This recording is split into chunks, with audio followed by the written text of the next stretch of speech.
नवम स्कंद में मत्स्य भगवान का चरित्र आता है। उसके पश्चात सूर्यवंश की कथाएं आती। सूर्यवंश में महाराज भगवान के नाभि से कमल, कमल से ब्रह्मा जी से मारीची के सिद्धांत श्राद्धवान, उन्हीं के यहाँ पर इक्ष्वाकु वंश होता है। इक्ष्वाकु महाराज के 10 पुत्र हुए, शर्याति, धृष्ट, दिष्ट, नाभाग, करुष, कलमस। नाभाग नाम के बालक को कोई हिस्सा नहीं दिया, नोई भाइयों ने बांट लिया कि बोले तुम्हारे हिस्से में पिताजी है। पिताजी की सेवा करने के बाद बात यह हुई कि नाभाग ही आगे चल के राजा बनते हैं। जो लोग माता पिता की सेवा करते हैं महाराज, वो उनके पास कोई कमी नहीं रहती है। आज चाहे कमी रहे लेकिन कल बहुत दूनी हो जाती है। और जो माता पिता को छोड़ देते हैं ना, वो समझ लो उसका पाप का घड़ा भरा गया है, फूटेगा एक रोज। ध्यान दीजिए, जो पाप का घड़ा है वो भी फूटता है। यारे जैसे पाप का घड़ा फूटता है ना, ऐसा पुण्य का घड़ा भी फूटता है। ये मत सोचो कि पुण्य का घड़ा नहीं होता है, भरो दोनों घड़े। पाप का घड़ा जब फूटेगा तो उसके कोई एक्सीडेंट होंगे, कोई पैसे बेकार जाएंगे, कोई ना कोई गड़बड़ी हो जाएगी। ये पाप का घड़ा होता है। और पुण्य का घड़ा हो नहीं, तब पुण्य का घड़ा कैसे होता है?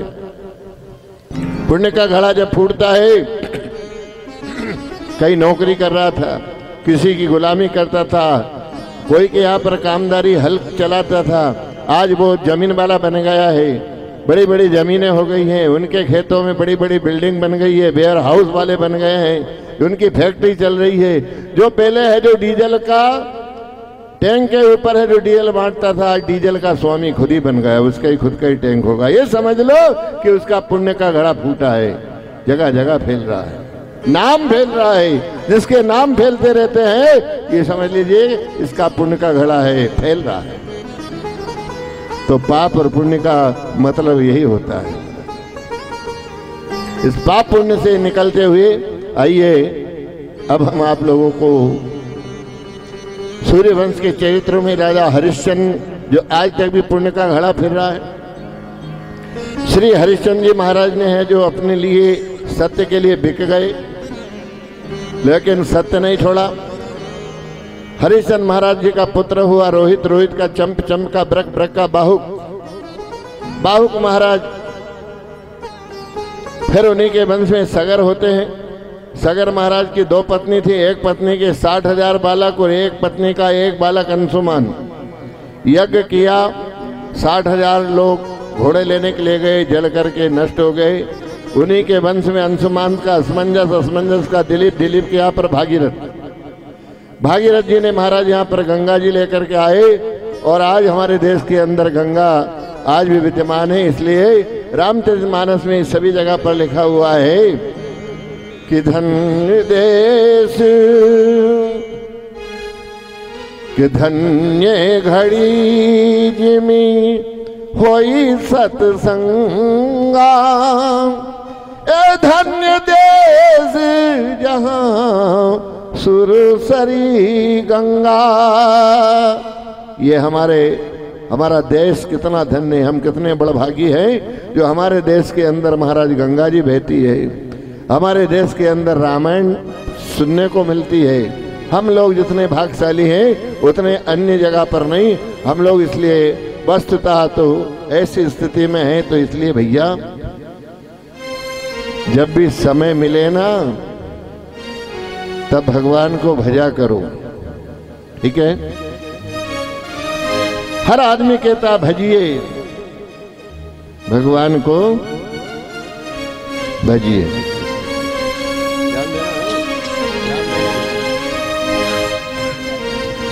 संत कहता भजिए, भजन गाने वाले भी कहते हैं भजिए। हम गुरु के पास जाते हैं, वो भी कहते हैं भजिए। संत सिंगा जी पंथी वाले लोग भी कहते हैं भजिए, भजो भैया भजो, राम भजो रे भाई, ये अंत कोई चीज काम ना आई, तुम भज लो रे भाई, तो भजिए। और वास्तव में भजिए बहुत अच्छे होते हैं। अच्छा, आपको खूब गुलाब जामुन धपा धपा के खिला दे, कलाकंद से खूब दाब दाब के खिला दे, और गरम गरम भजिया ला के, यार 2 भजिया तो ले ले, तो तुम लेओगे कि नहीं लेओगे? गरम गरम अच्छे वाले, ला यार मुंडा साफ हो जाएगा, 2 भजिए दे दे। ये भजिए हैं, ध्यान देना आप लोग, शब्द के ऊपर चलिए आप। भजिए,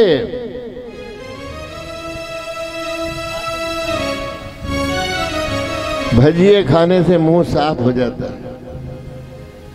भजिए क्या होता है? मुंह साफ हो जाता है। भजिए, अगर आपने भगवान का नाम अगर भज लिया नहीं, भजिए, तो आपका जो कई दिन का पाप है ना वो साफ हो जाता है। भजिए, ये वो भजिए हैं, चाहे वो कढ़ाई के निकले हुए भजिए भजिए, या फिर भगवान के नाम को भजिए भजिए। देखिए, भजिए जब बनते हैं ना, तो भजिए जब डाले, जो भजिए होते हैं ना वो तैर जाते हैं।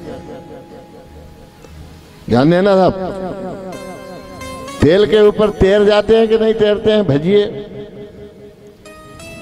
और यही भाइयों के हाथ से कहीं टपको गिर गयो, वो बेसन को टपको गिर गयो, तो वो तो कढ़ाई में चढ़ जाए नहीं, वो कहीं है जो वो ऊपर आए गया। बे टपका है, बे ऊपर नहीं आए, बे भजिए नहीं के उनको, जो भजते नहीं है नहीं, बे टपके हैं। जो भगवान का भजन नहीं करे हैं ना, वो टपके हैं, ऊपर से टपके हैं, और 50-50 60 साल बेकार कर रहे हैं। ये अपने जीवन को बेकार कर रहे हैं। इन भाइयों से पूछो, अरे जो भजिए होते हैं प्यारे, उनको तो है जो झारे में निकाल करके परोस दिया जाता है, और उन टपकों को क्या करती है भाई साहब को भेला करके दे चूल्हे में। तो भगवान का भजन नहीं करने वाले टपकों को यही परम प्रभु परमात्मा के जो यमराज के जो दूत लोग होते हैं, वो चूल्हे में डालते हैं, माने नरक में डालते हैं। इसलिए भजिए भजिए, आप लोग भजिए, अरे भजिए, भगवान के नाम को भजो, तो भजोगे तो तैर जाओगे। उस कढ़ाई में भी जो भजिए होते हैं वो तैरते रहते प्यारे, और जो टपके रहते हैं ना वो नहीं तैरते, वो तो कढ़ाई के नीचे काले पीले हो जाते हैं।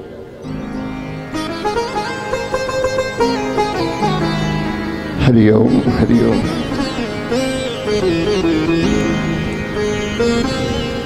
भगवान, आइए थोड़ी राम जी की कथा हम आपको सुनाएं।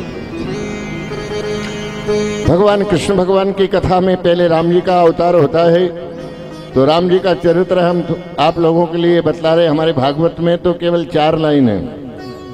आदौ राम तपोधनाथ गमनम हिक्त्वा मृगा कंसनम वैदेही हरणम जटायु मरणम सुग्रीव संभाषणम बाली निग्रहणम समुद्र तरणम लंकापुरी दाहनम एतत् रावण कुंभकर्णम एतत् रामायणम।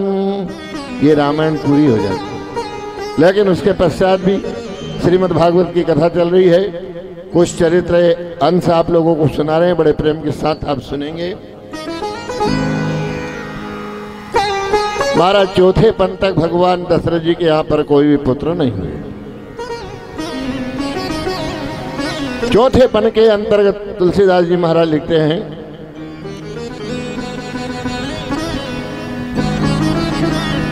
कि एक बार अरे भूपति मन माही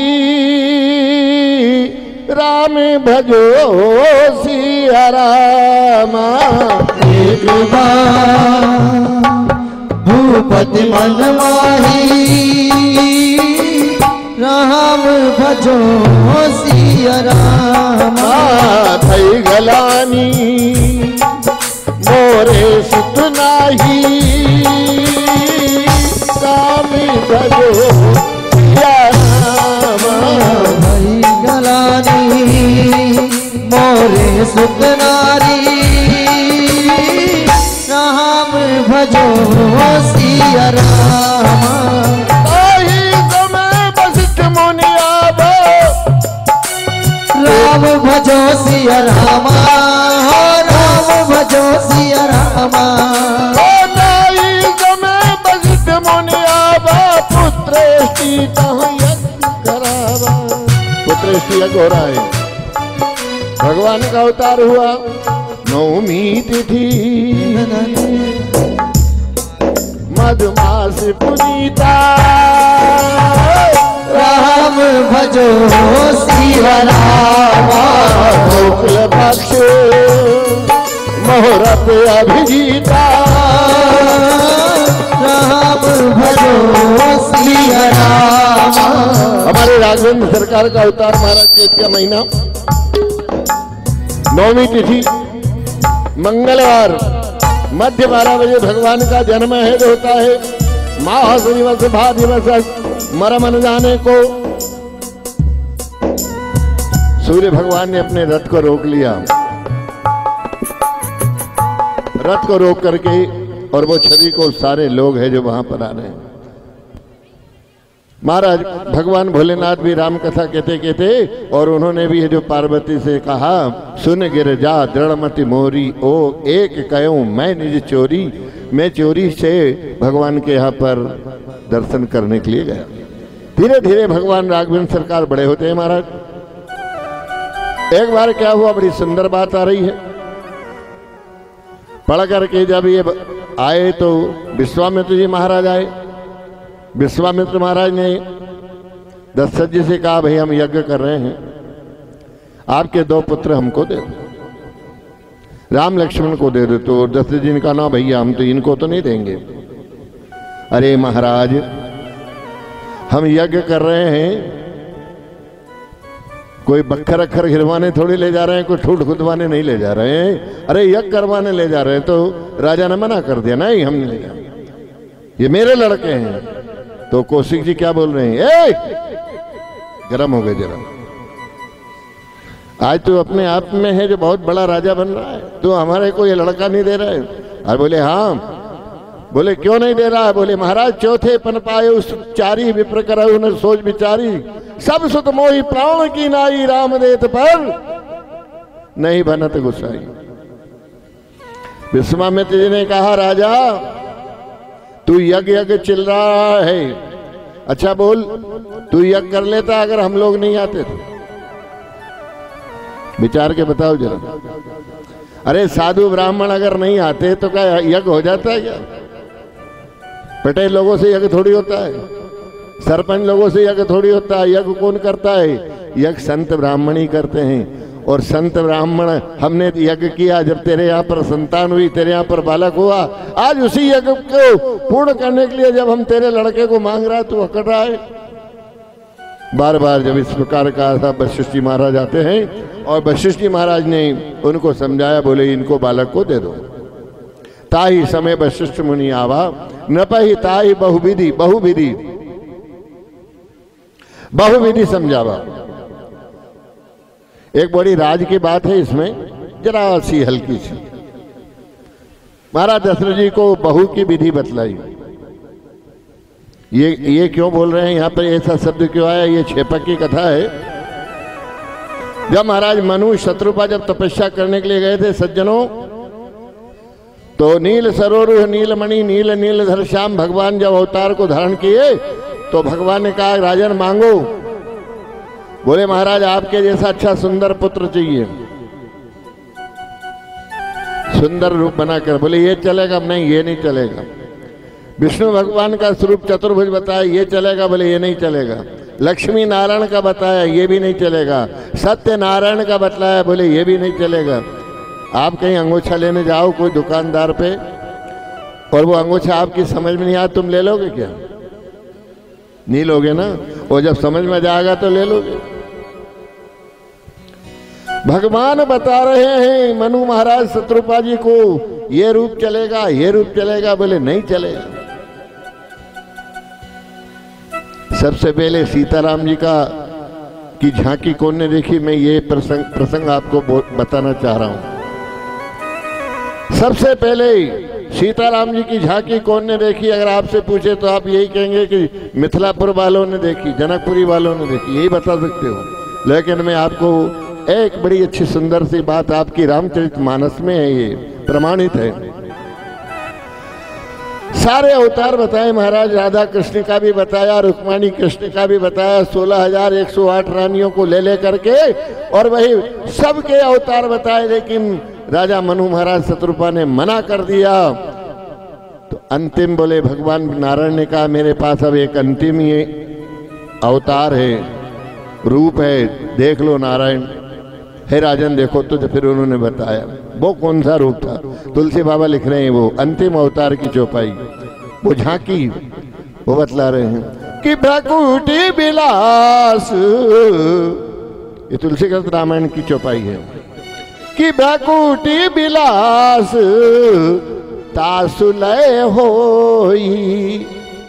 जो तिरछी अगर नजर कर दे ना तो सारे संसार को लय करने वाले, भ्रकुटी विलास तासुलय होई, वो राम बाम दिसी सीता सोई। राम और सीता की झांकी बताई तो वशिष्ठ जी महाराज ने कहा वाह, बोले तुमने राम ही राम को देखा है, ताई समय वशिष्ठ मुनि आबा, न पई ताई बहु विधि समझाबा।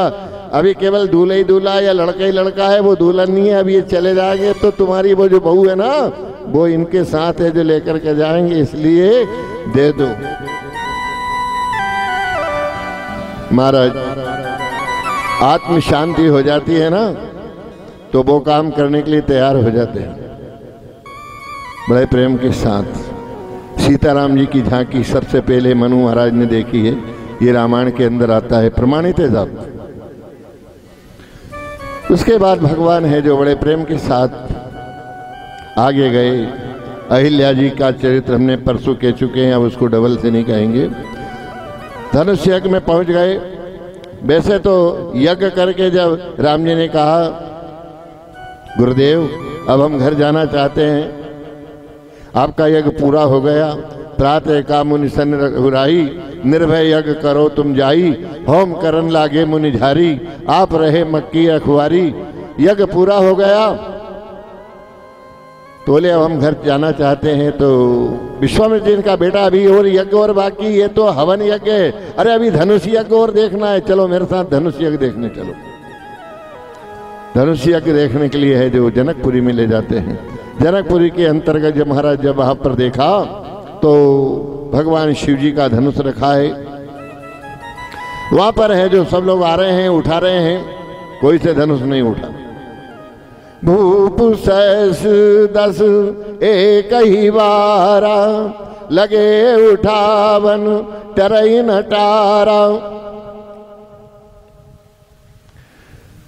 और रामायण में लिखा है भूप सहस 10 माने 10,000 राजा लोग उठा रहे हैं, लेकिन फिर भी नहीं उठा।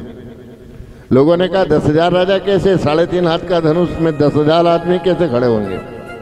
बोले ये तो अर्थ नहीं जम रहा। तो बोले एक बार में उठाया, एक बार लिखा है ना भूप सहस 10 एक ही बारा, कोई सा भी बार ले लिया होगा, सोमवार ले ले, गुरुवार ले ले। बोले ये बात भी नहीं जमी। बोले क्यों नहीं जमी, 10,000 राजा ने उठाया। अरे भाई उठाया, लेकिन उनको टाइम भी तो मिलना चाहिए। एक बार में 1 घंटे में 60 मिनट होती है, दिन भर में 12 घंटे होते हैं, मिनट को बताओ आप। 12 छंग 72, 720 मिनट हुई। रात को भी जोड़ लो तो 720 मिनट रात की, 1440 मिनट होती है। एक राजा जब धनुष उठाने लगता है तो कम से कम 1 मिनट तो लगी होगी। 1440 तो नहीं उठाया, फिर 10,000 राजा का नाम क्यों लिख रहे हैं। अच्छा चलो 1 मिनट में 2 राजा ने उठाई तो 2800 में पहुंचे। अच्छा 1 मिनट में अगर 4 राजाओं ने अगर उठाई तो 50-56 तक ही पहुंचेंगे मामला, 10,000 तक तो नहीं पहुंचेगा ना। तो बोले ये तो नहीं है, तो फिर क्या है कि भूप सहस 10 एक ही बारा।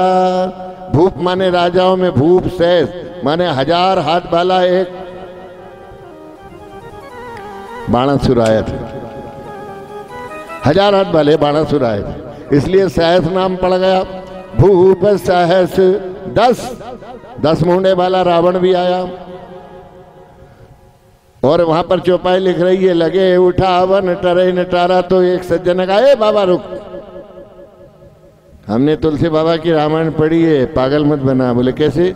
अरे रावण बाण छुआ नहीं चापा, उन्हें तो छुआ ही नहीं, हो तुम तो कह रहे हो लगे उठावन टरे नटारा। ये कहां से जम जाएगी बात?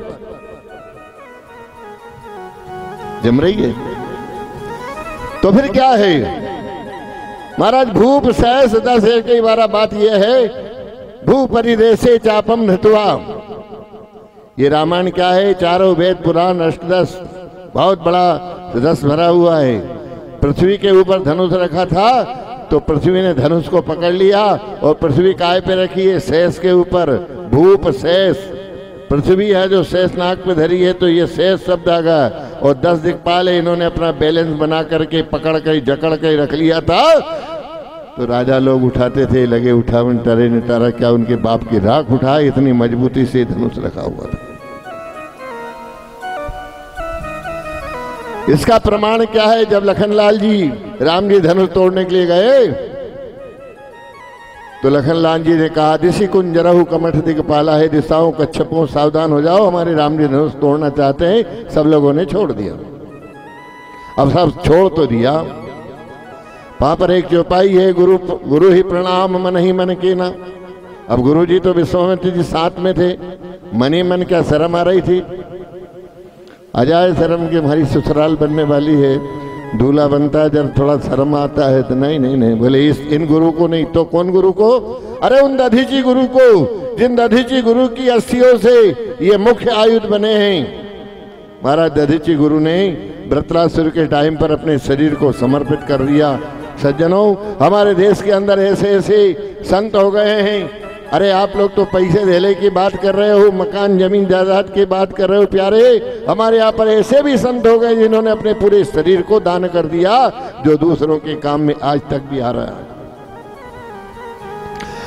दधीचि मुनि की हड्डी से, हृदय की हड्डी से वज्र बना, गंड स्थल की हड्डी से गांडीव नामक का धनुष बना, और पीठ से लेकर के नाक तक की हड्डी से पिनाक नाम का धनुष बना, जो रामायण में चर्चाएं आती है। और सारे अंग की जो शेष हड्डी है उससे सारंग धनुष बनता है। 4 आयुध बने, टूटना नहीं चाहिए, अखंड रहना चाहिए। तभी तो परशुराम जी आए, और लेकिन परशुराम जी को बता दिया, महाराज ये धनुष हमने नहीं तोड़ा है।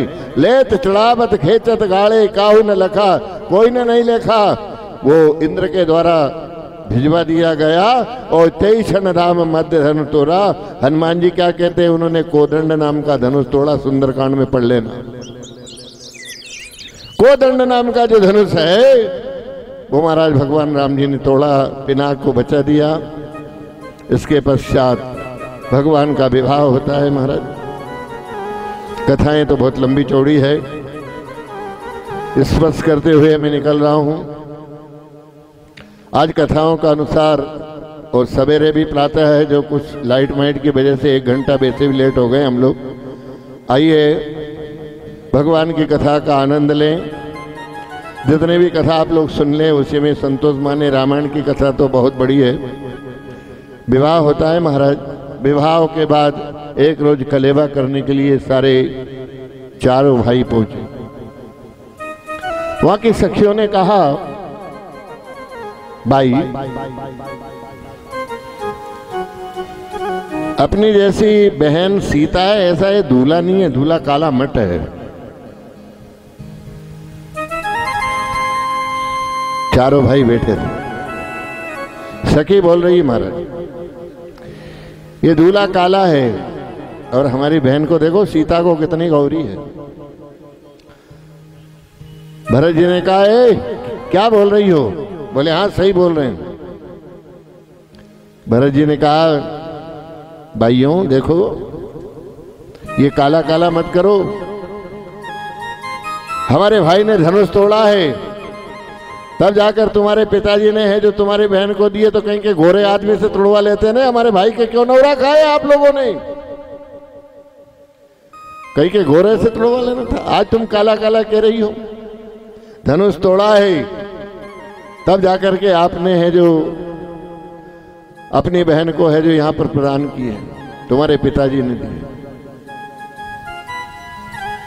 तब तक दूसरी कहती है, और तब तक है जो लखनलाल जी ने कहा कि तुम राम जी को क्या यूं ही समझ रही हो?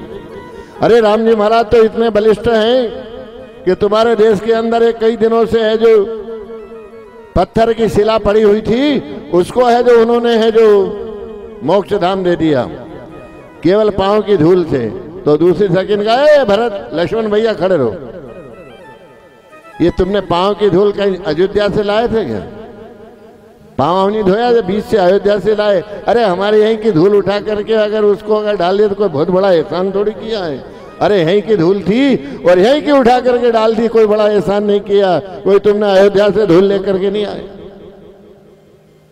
गौतम नारी श्राप बस उपल दे अधर धीर, ए चरण कमल रज चाहती करहु कृपा रघुवीर। अब सारी बातें हो गई, लेकिन वहां पर एक सखी ने कहा कि भाई सही कहीं हो जो हो, लेकिन अपनी जो बहन सीता है वो रानी बनेगी, अयोध्या की रानी बनेगी। तब तक ये कोने में बैठी थी, नहीं बने। वो महिलाओं में कहा कि नहीं बनेगी। क्यों नहीं बनेगी? अरे भाई ये राजा दशरथ की 3 रानी हैं, कौशल्या और सुमित्रा, ये 2 ही सगी बहन हैं, इनका ब्याह पहले हो गया। और जब ये राजा के यहाँ पर कोई लड़का लड़की नहीं हुआ, तब ये राजा केकई देश, गांधार देश जो आजकल अफगानिस्तान बोलते हैं साहब, इस देश के अंदर वहां पर पहुंचे तो वहां पर केकई नरेश से के यहाँ लड़की से ब्याह किया। तो उस राजा ने ये बोल दिया कि मेरी लड़की का जो बेटा होगा वही राज करेगा, तो इसलिए केकई का छोरा राजा बनेगा। बहुत गंभीरमय चर्चा है साहब, भरत जी का चरित्र आ रहा है।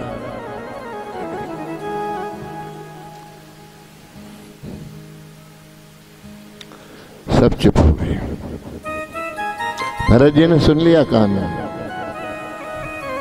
भरत जी ने सुन लिया कि मेरे पिताजी ने एक वचन दे के आए मेरे नाना जी को, और वो भी इस प्रकार कि केकई का जो बेटा होगा वो राज करेगा, मतलब मेरे वंश की परंपरा डूब जाएगी। विचार लग गया महाराज भरत जी को। अरे हमारे वंश में तो ये परंपरा है कि पहले बड़े को राज होना चाहिए,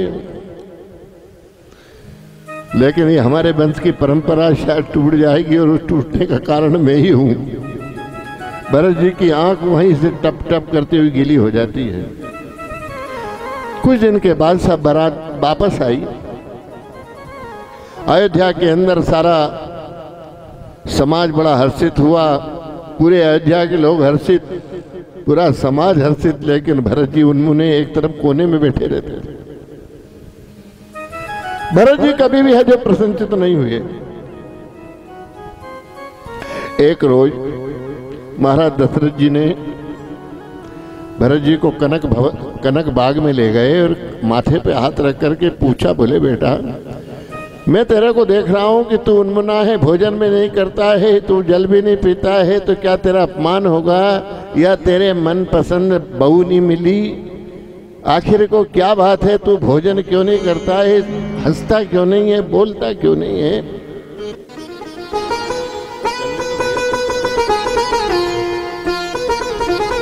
आखिर बात क्या है? भरत जी कहते हैं भैया अगर पूछना ही चाहते हो, हे पिताजी अगर आप पूछना ही चाहते हो तो आप एक काम करो, मेरे माथे के ऊपर हाथ रख करके कहो कि आपने हमारे नाना जी को कोई वचन दे करके आए हैं क्या? अगर आपने हमारे नाना जी को कोई वचन दिया हो तो मेरे को सही बताओ। अभी हेलो हेलो 5 मिनट। दशरथ जी कहते हाँ। बोले बेटा हाँ मैंने वचन दिया है। क्या वचन दिया है? बोले तेरे नाना जी ने कहा कि मेरी बेटी का जो बेटा होगा वो राज करेगा। तो बोले पिताजी क्या यहाँ पर मेरे अयोध्या के अंदर नाना जी की चलेगी या आपकी चलेगी? उस केकई वंश वाले लोगों की चलेगी या सूर्य वंश वालों की चलेगी? भरत जी है जो महाराज अपने पिताजी के पांव में गिर करके बार बार निवेदन कर रहे हैं। बोले आपने अच्छा नहीं किया है, आपने जैसे वहां पर वचन दिया है तो पिताजी मैंने भी प्रतिज्ञा की है, अगर भैया राम को अगर राजभिषेक नहीं हुआ, भगवान के माथे के ऊपर राज तिलक और राज मुकुट नहीं बना, तो ये भरत अयोध्या का ना तो पानी पिएगा ना ही एक अन्न का दाना है जो ग्रहण करेगा। ये मेरी भी प्रतिज्ञा है।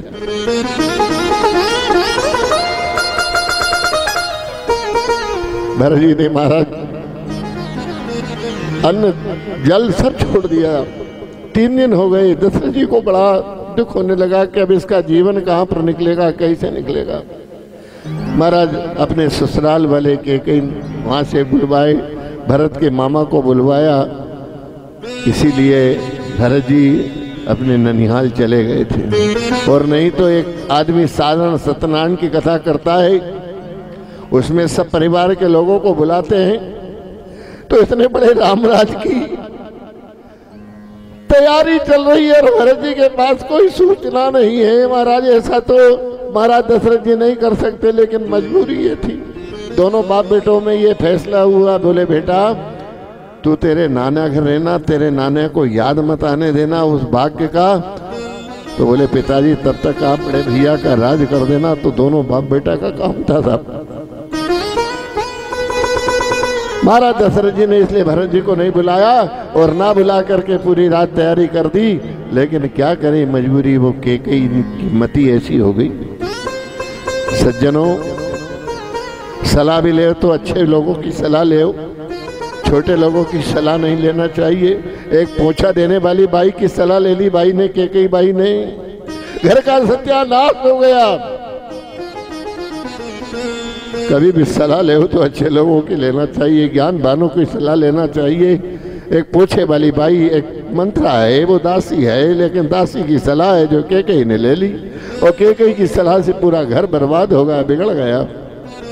महाराज श्री बड़े दुखित हो गए, राम जी को वन में जाना पड़ा। महाराज ये कथाएं आप लोगों ने सुनते हैं। बीच बीच में भरत जी को बुलाया। भरत जी जब आते हैं, महाराज इधर सुमंत ने है जो गंगा पार करके जब वापस आ गया, और सुमंत ने कह दिया महाराज वो दोनों तीनों नहीं आए, ना तो राम आए नहीं। दशरथ जी ने कहा अगर दोनों भाई नहीं आए तो तुम जानकी जी को जरूर ले आना। सीता जी भी नहीं आई। राम राम कही राम कही राम राम कही राम, राम राम कही राम कही तो राऊ गए सुरधाम।